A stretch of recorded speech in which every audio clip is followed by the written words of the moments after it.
Coming in for, I think, check day, check day 6. I'm gonna have to,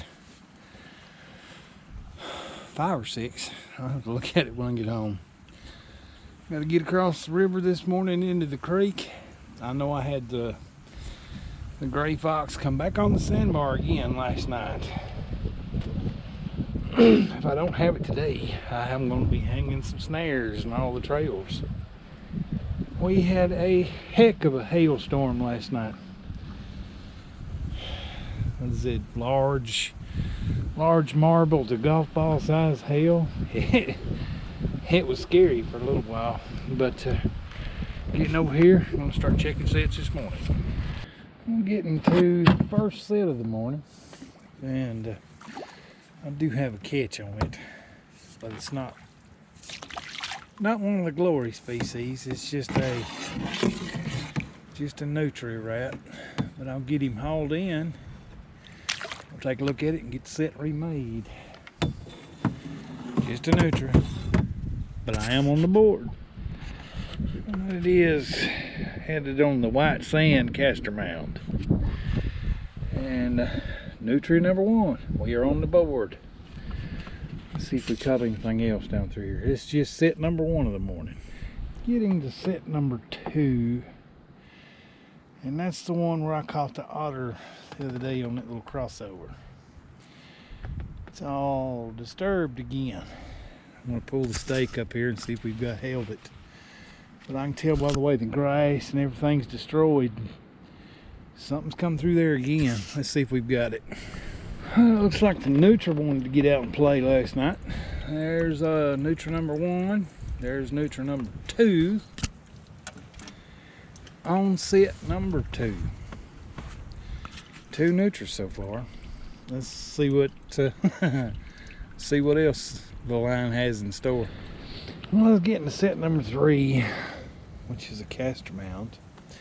But in this muddy water from the rain, I couldn't see the trap, so I wound up pulling the stake out here and tracking it back up here. It's set. I did put a little more caster on the caster mound to try and produce a catch in the morning. But still just the 2 catches so far. I'll get on down. The next 2 should be the 220s in the bank runs. I have nothing in either one of the 220s. Being that the nutria were out moving, I would think if those were nutria dens, I'd have made a catch there.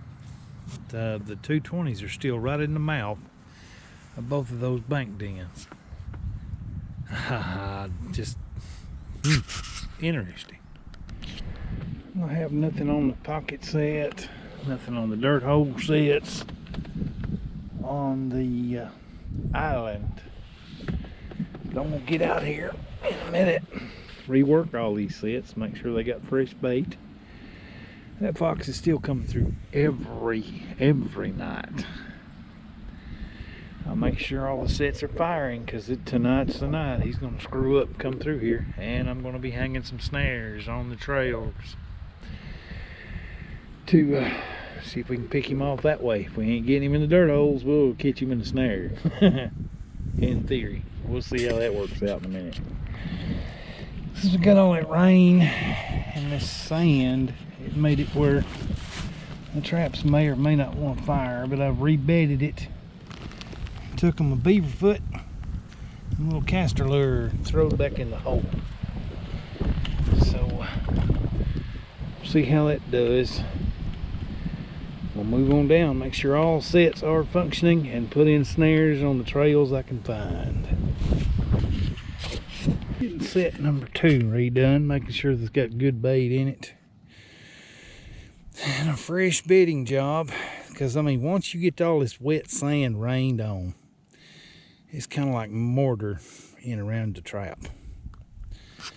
It's not wax sand, it's just the wet sand off the sandbar. So, and I have put a little bit of the Alpha Delta caster lure in on top of the bait down in the dirt hole. But trap's baited right in here. I'll move down to the next one. There's dirt hole number 3. Got it rebedded.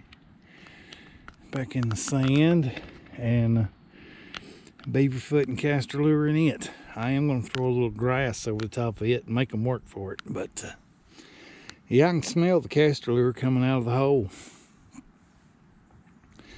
This should work, not to mention the snares I'm putting in.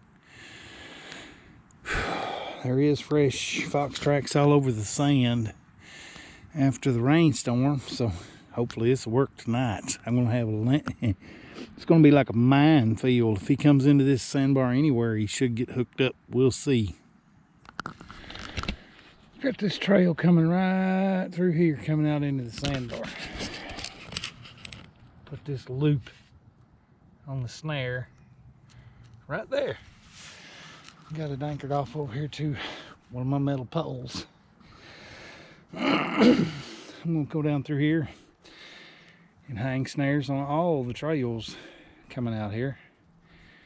This is a 1x19, 1/16 cable, a cam lock, and I've got a little plastic tubes for the support wire, which is a 9-gauge support wire. I'll hang snares on all the trails. We'll take a look at them as I get them put in. Taking this trail that I found, and I'm hanging another snare right here. Kind of fenced off both sides of the trail. Got it about 4 or 5 inches tall, about a 7-8 inch loop. Wired off to a metal pole, beat in the ground on number 9 support wire. And you can see the trail coming right through there. Maybe that will work. I'm loading up all these little trails with the snares, and I got the dirt holes down along the sandbar. I'm trying to catch this last fox on this mount, on this sandbar. Before I move off somewhere, I'd love to catch him. This one's going to be educated. I'll keep looking around.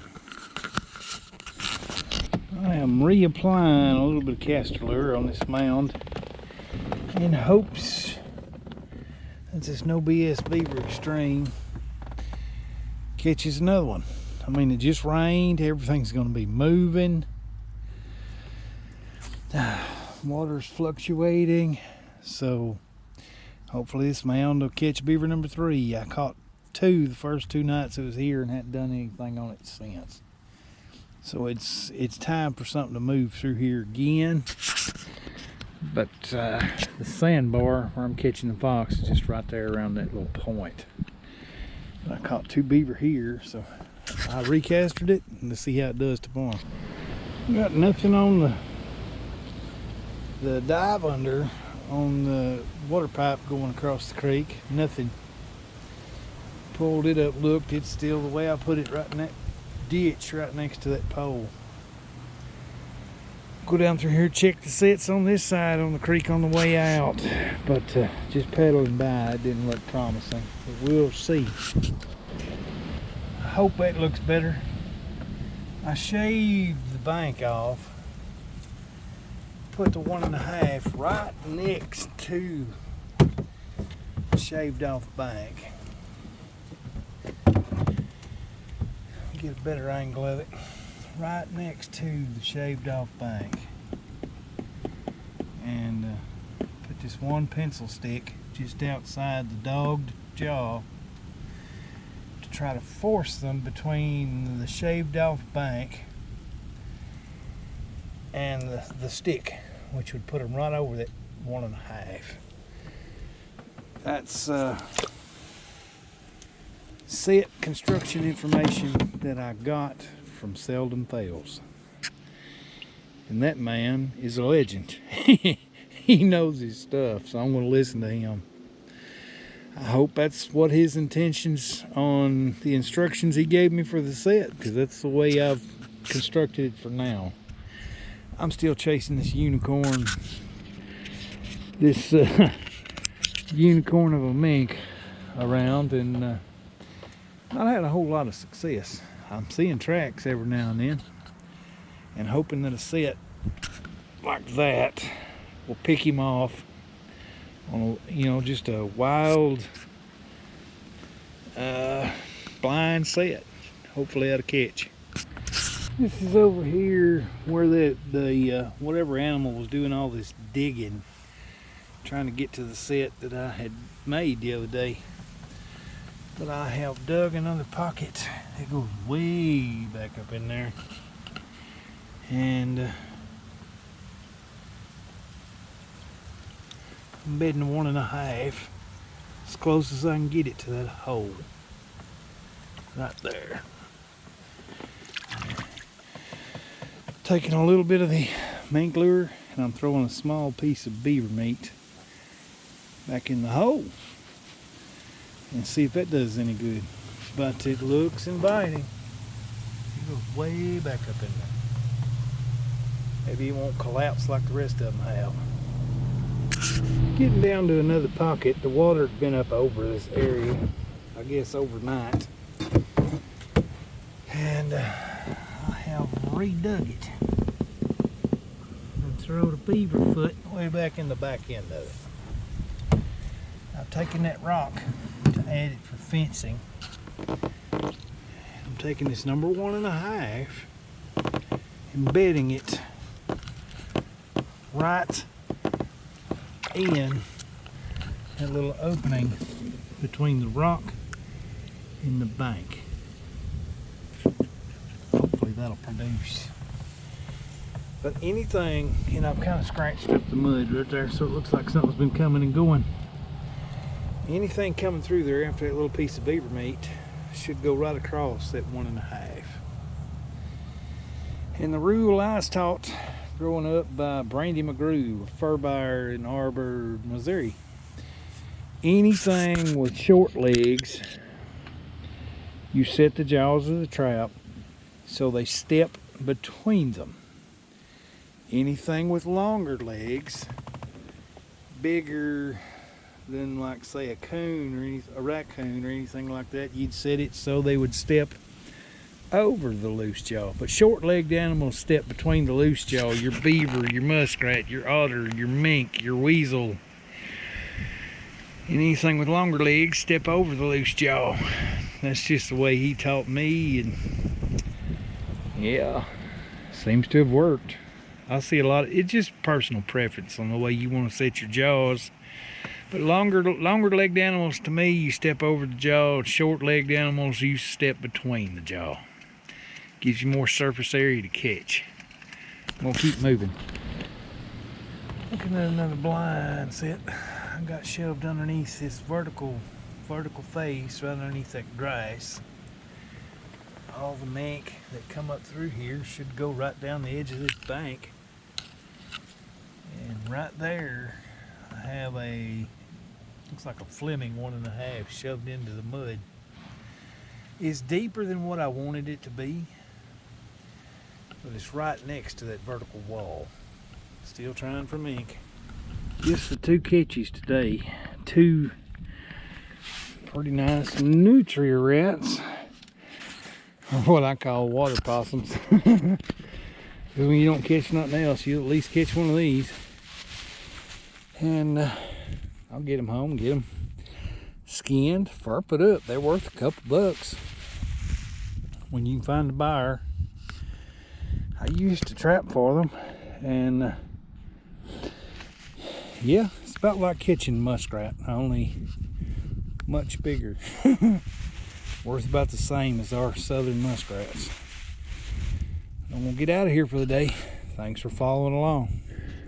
That gray coming in at 10th of December at 2:09 a.m. This is the one I'm still after, and that's the 9th. Let me get over here to this side. 10th of December, 2:09 a.m. 10th of December, 2:11 a.m. Fox is still on the sandbar. 2:43 a.m. he's still back and forth where I caught that one. And still still back and forth where I caught that one. He's still snooping around. Maybe he'll mess up. But he's still on the sandbar.